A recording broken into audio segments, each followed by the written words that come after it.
No, it's not that they're just in the movie. I'm saying they're the only family in the movie. Exactly. Like, they're the only people, really. Like, that's I mean, like, there's, like, someone at... Wait, no, there's, like, Clark's mom. No, And... no, Skyver, you're not getting it.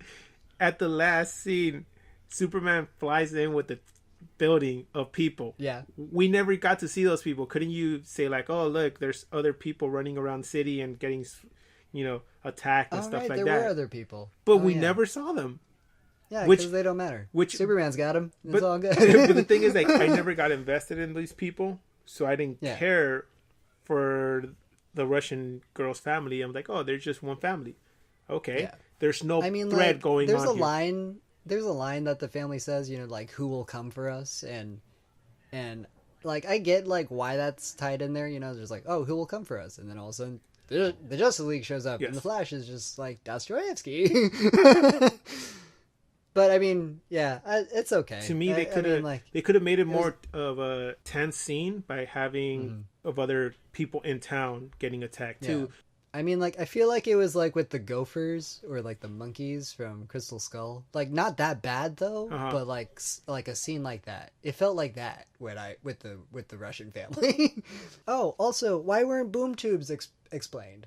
Yes, because I mean, like, I was like wondering. Well, I was wondering for a little bit, like, oh, how the fuck is Steppenwolf like jumping all over the place? And then I was like, wait a minute. And then like I caught that there was a boom every time he was leaving and going. Yeah. I was like, oh, boom tubes. Okay, I see what you did there. I remember that from the movie, from the animated movie. But I mean, exactly. Yeah. But I mean, like, if you didn't watch any of that shit or you don't read comics, then you're fucked. Yeah. You just take it as, oh, he's going through a portal and everything. But once you saw it and you're a fan, you're like, you know where they're coming from without even saying the word. But here's the thing: there's other lines too that bugged me.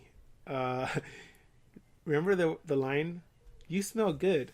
That was such a lame line. Oh, with Lois? Yes, I was like, is that... Yeah, you gotta forget about that, man. You just gotta push that out of your memory. Man, the whole Superman resurrection thing wasn't really... I mean, also, why the fuck did Henry Cavill, like, tease the black suit? Exactly. Like, but that's why, like, is that in the Zack Snyder cut? Because I would really like to know. I wanted to see more of that suit. Also, really Superman with a mullet. Where was it? Where was it? We've been waiting forever. Where was it? No, yeah. The whole thing is like, like back to my original thing. Every issue or problem was rushed. Problem pops up and they solve it right away. Oh, Superman said, "It's okay. We got a box. We got ooze. We can bring him back to life." Yeah.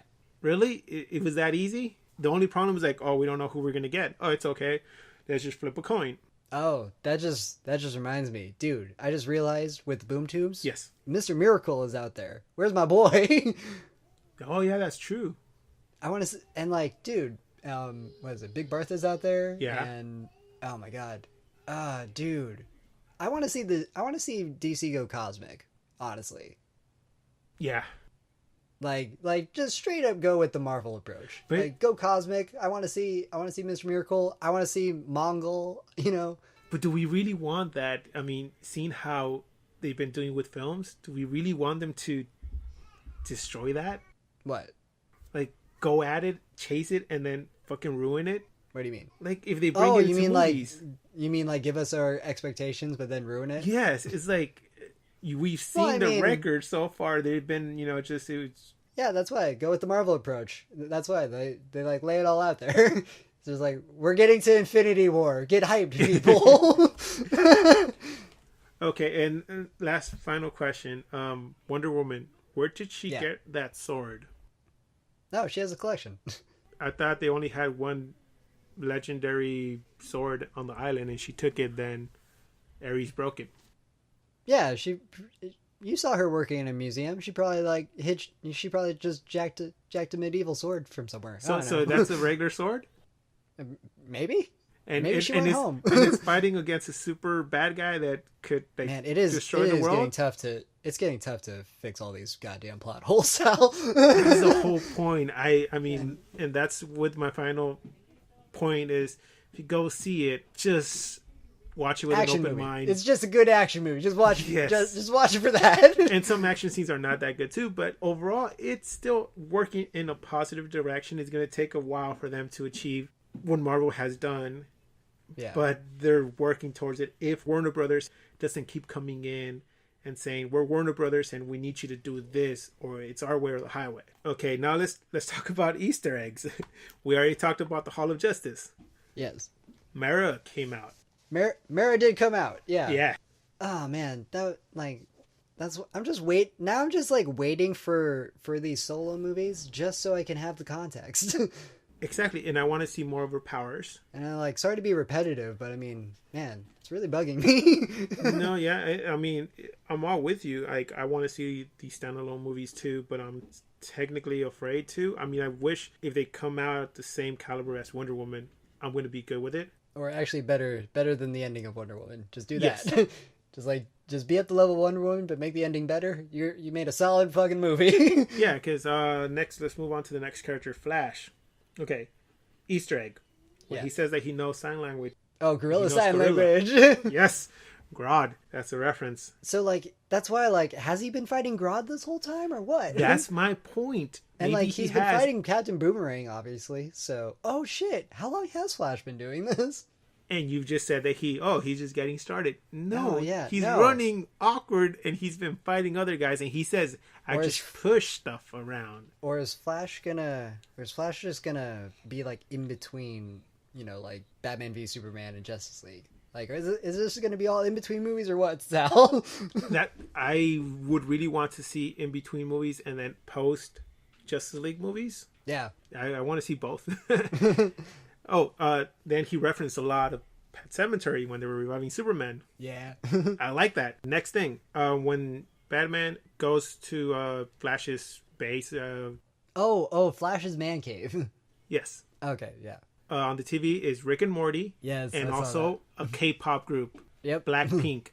So here's the thing. A lot of people didn't catch this, but a lot of people who are K-pop fans noticed the reference to Blackpink. Recently, some interviews, he got handed an autographed CD of theirs. He's a fan. He went crazy. He got so excited for it. Oh, nice.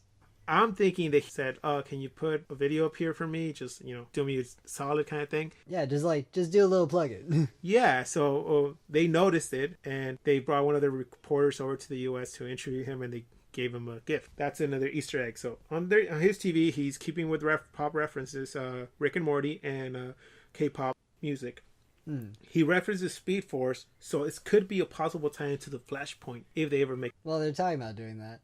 But it's not set in stone yet. If they go that route, that's a possibility. So my next thing is that he references his calorie intake, and that's constant with the comic books. Because in the comic books, he has referenced that he eats a lot, and even on the TV show that he's always constantly eating. So that was another Easter egg they were referencing to the TV show. Okay, next character, Batman. His epic poses as he's perching on the ledge and everything, reference to some comic books, famous comic book covers. He's also referencing he has a plan for all the people, so it's a nod to the Tower of Babel, and a lot of comic book fans will remember that. So I know, that's what I was thinking. In a future Justice League. Well, I mean, he also said he has a contingency plan for Superman, so yes, that just makes me think he's setting it up for later down the line with everybody else.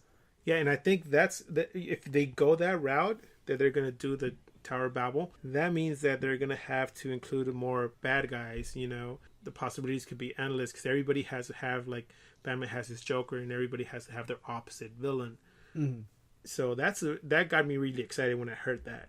Next one, I'm going to talk about the villain. He references Darkseid, so we already know that Darkseid's the bad guy, and the Amazons talk about how they combine their powers with humans and gods and the Atlanteans. We see Green Lantern, and he dies. And the ring flies out. Green Lantern dies. A Green Lantern, yes. And it flies off, and we know that that's going to be the next movie. Or Green Lantern Corps, yeah. I think it's stated to be coming out 2020. Yeah. If I remember correctly. I think that's when it's going to come out. Just get it right this time, guys. And I think, I could be wrong, but I think I saw one of the gods. He was shooting lightning, and I think that could have been Shazam. I want to say Shazam. Or was that an older Shazam? I think it's an older Shazam because you know how they go down the line and they power keeps passing on from people to people. I mean, we all know we all know like we all know like that character isn't Shazam, but like still. Yeah, I mean, we just call him Shazam. Fuck it. Yes, yeah. But I want to say that that's an older one, and remember that they said The Rock is going to play Black Adam. Yes. And like maybe that might be in Suicide Squad 2. We don't know. Yeah, so there could be a possible tie into that. Okay, then the next thing is that we saw a few references because when they were filming the movie, it was a shitty year.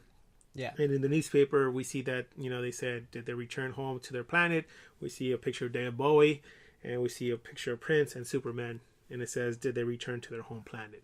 Yeah. So I thought that was a nice gesture of them saying, these people left, and just to keep it in a certain time frame that you're like, oh, I know when this happened. Yeah. So you have an idea of where you stand. The last thing is Cyborg. He his famous Teen Titan catchphrase, "Booyah," at the end of the movie. So with that, I was happy because I grew up with Teen Titans, watching the original cartoons, and I kind of like that nod to him. Not the Teen Titans Go shit. No, because that's for like little kids who have nothing to do. It doesn't progress anything. It's just a shittier version of something great. And then at the end, we see him with his father. His suit is changing because it's always upgrading itself, and it's the new 52 look. Mm-hmm. And then after the movie, we got the end credit scenes. Skybear? Yeah, Deathstroke meeting up with Lex Luthor. What the fuck? Yes. Legion of Doom. I think that's what they're that's what they're getting at. Just, man. Like, so is Black Manta going to show up? Is Gorilla Grodd going to show up? Like, I want to know. Well, we already have that established that Flash knows about Grodd. Or is that what Justice League 2 is going to be about? Like, Justice League versus the Legion of Doom, maybe? But don't they have to establish the League of Doom? Fuck it, they did it in this end credit scene. But no, I want context gets thrown out the window, Sal. You know this. Oh, but then did you see Lex Luthor's bodyguards were all females? Yes. No, but I think it's in the Batman animated series. Mm. They're all called Mercy. Oh yeah, Mercy was Mercy was Lex Luthor's OG bodyguard, but then she died. Yeah. So that could be the Mercies, because after that they kept calling themselves the Mercies. Yeah. So that could be a reference to that, or it could just be him, want to have girls around him. And they're all robots. Could be. They could be robots. But then right before that we had a mid-credit scene. Oh yeah, Flash versus Superman, like fastest man on Earth. I love that. I thought that was a good nod. They've done it before in other shows. In Supergirl, it was Supergirl versus the Flash, but this brings it home. Having this scene compared to the other animated cartoons, having it compared to the comic book, it was just I thought it was a nice homage. Yeah, exactly. Yeah. So, and then at the same time, I don't know how I felt about the joke that he's like, yeah, we're going to go to that ocean. He's like, no, it's there, that other way. It's like, oh yeah, that's what I meant. I'm like, for somebody who runs pretty fast, like you really don't know your fucking geography. I mean, I relate though, Sal, like, like you don't even want to know how lost I can get. Jesus. But I mean, he's the kind of guy who could just have a little gadget or a simple compass, it'd be like it's that way. Because I mean, he did the joke again during the final fight. He's like, "You go east," and he's like, "I hope this is east." Oh, what did you feel about Batman telling jokes? It felt kind of weird to me. It did, because Batman to me seems like he's the father figure in the thing, and everybody is the kids and they can joke. But Batman's supposed to be the serious guy. Although, to be fair, Batman did throw a couple good ones around, like during Justice League and during the animated show. But yes. I mean, I don't know. Like, I feel like next time, like, it should be played more like dry and, kind of like, being witty about it too. You know what I mean? Yes. And I thought it was funny how they referenced the wind-up penguins. Yeah. Oh, yeah. So that's why that's what I was thinking of with the Dr. Manhattan theory. Yes. Because I mean, does that mean that mean like the older Batman movies are canon? Does that mean the older Superman movies are canon? So I think that's where they were moving at, saying, because I mean, if not, they wouldn't have put that in, because it would kind of mess up. And that's why, just like Dr. Manhattan, just reboot. We're starting again. Yeah, and then like when I first heard the theme, I was like, is this? Oh yeah, I love that they used because Danny Elfman was the composer, but still they used like the original Batman music, they used the original Superman music. I was like, yes, this is awesome. At first I thought it was like, is this the Batman animated series theme, and I was like, oh no, this is the other one. So but the funny thing is, like, Danny Elfman was he came in after they fired the first composer. Yeah, or replaced. So he was replaced. Yeah, replaced. Okay. We have to be nice about it. Let's go nice. But I mean, this is the other thing, the other issue with the movie. I mean, they kept switching people. So because of that, we get like this story that kind of takes turns a little often. So it's not really like a straight story kind of thing. I want to say it's like a little windy road kind of thing you're taking down. That's why, like, there's like production flaws, but like good action movie. That's all it is. Yeah, it's heading in the right direction, and this is a good step forward for DC, I think. Yes, and I hope that Warner Brothers gets the idea that fans want to see movies that are a little longer. If it has a lot of characters, we don't mind, as long as it's good.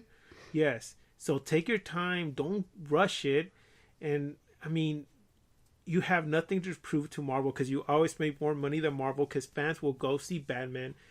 Even if we go see it and we hate it, we already paid our money to go see it. Yeah. And also, have faith in Joss Whedon. Yes, and just understand that. Take your time. Give them the liberties. They're making you money. They understand the story better than you do, because you're just probably the people who are giving the money. I know it's a scary thing to do, give people money and not know what they're going to do with it, but trust them, they know what they're doing. Yeah. So but then again, who the fuck are we, right?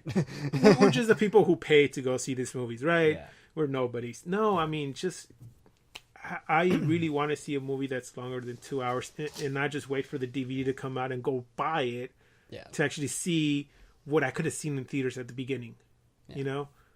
So that's my take. Again, 2 grades. If you're a DC fan, I give it a 5.5 to 6.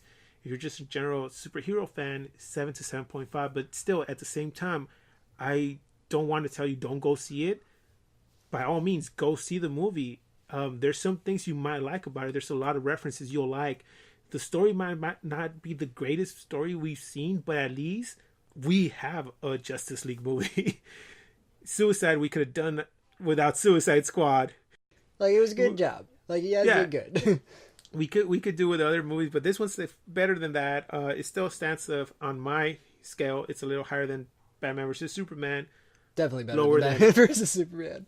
Lower than Wonder Woman. But yeah, I mean, hopefully the next one is a little higher. I mean, keep shooting up, people. I mean, you're going on the right direction. Don't give up. Yeah. That wraps up our review for Justice League. Catch us next time when we review The Darkest Hour. Ooh, Gary Oldman, skinny arms. It's never gonna not bug me, Sal. I'm so ready. And social media is in the description, and hit us up if you have any questions. Remember, keep watching movies.